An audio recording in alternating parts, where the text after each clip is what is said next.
So, paano mga technique at meron tayong cellphone dito na Samsung. Ang problema ay nawalan siya ng display. Ayon sa may-ari, actually na tanggal na yung kanyang pandikit. Yan.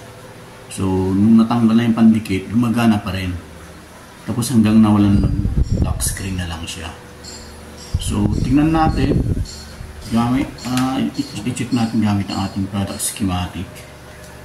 Kung ang problema ay sa screen lang or sa baterya o sa board. So, ito yung gagamitin natin.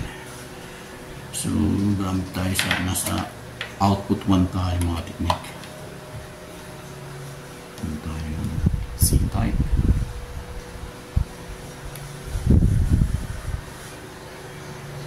Ayan. Makikita niyo mga technique, nag-charge po siya. So, okay yung kanyang baterya, okay yung kanyang board, charging board. 1.4. Wala lang siyang display. Ayan. So, try natin buksan. Sana nga nag-loose lang dahil dapat sana nung tawag nito nung tanggal na yung kanyang pandikit, nilagyan sana ng temporary. Mahirap dito kung napunit yung kanyang cable wire papunta sa board. Ayan. Ayan.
Yun. So, wala pa rin mga technique.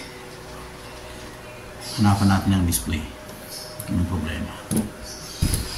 So, yung mga technique, ito yung kanyang model, A217F or A21S.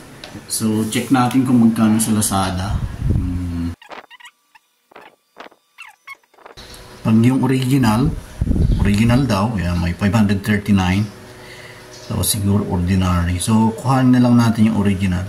539 kung original nga. Oops, parang mali. Hindi tugma yung kanyang display. So, mali ito, mga technique.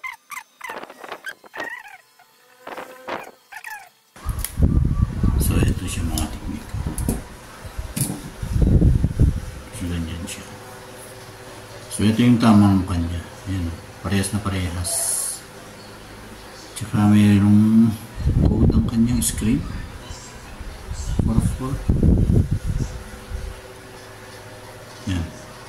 544, ito, parehas sila mga technique. 544 LCD, 544 AC1.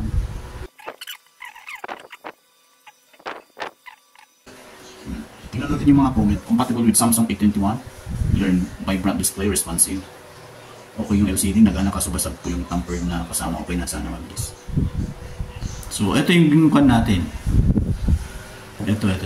So, ito yung ating i-order. Okay, so dito lang tayo mga technique. Yan, maabot ng 644. Yan. Okay, continuation dun sa ating ginagawa mga technique. So dumating na ngayon ating order sa Lazada. Yan, dito sa ating ginagawang Samsung na LCD ang problema. So ang presyo niya mga technique is 605.64. So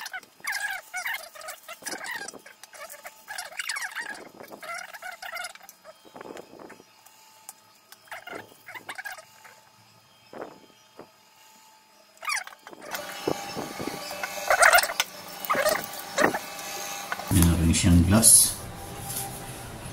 Galing mga teknik. Kompleto.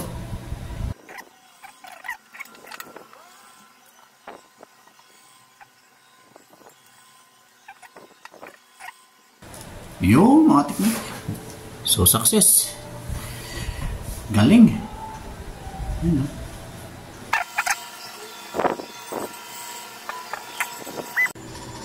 So, yan mga teknik. Okay na yung ating kuhan. Yan.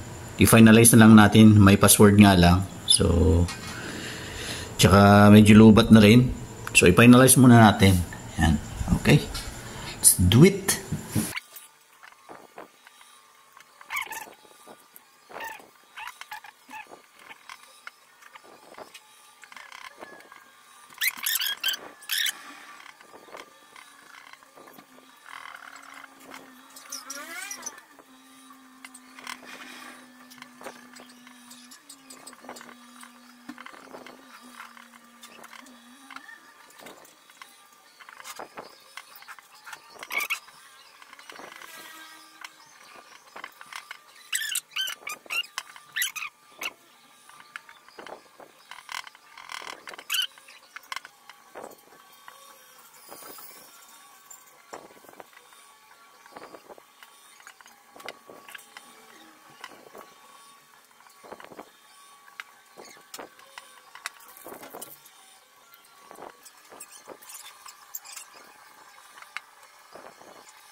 So yung mga technique, final testing po tayo rito. So check muna natin yung kanyang brightness. Yan, okay po yung kanyang brightness. Then yung kanyang touch. Yan, so okay po yung kanyang touch. Mga technique. So search lang natin sa YouTube. Yan, tingnan natin kung okay yung kanyang YouTube. Para ma-check na rin natin yung sound. Bago yung kanyang response. 2020 since the pandemic starts. So, okay naman yung kanyang volume. So, okay, goods na po tayo mga technique. Thanks God at naayos na po siya. So, hanggang dito lang tayo at yan, don't forget to subscribe ang ating channel. Technique lang bye. More power po sa inyong lahat and God bless.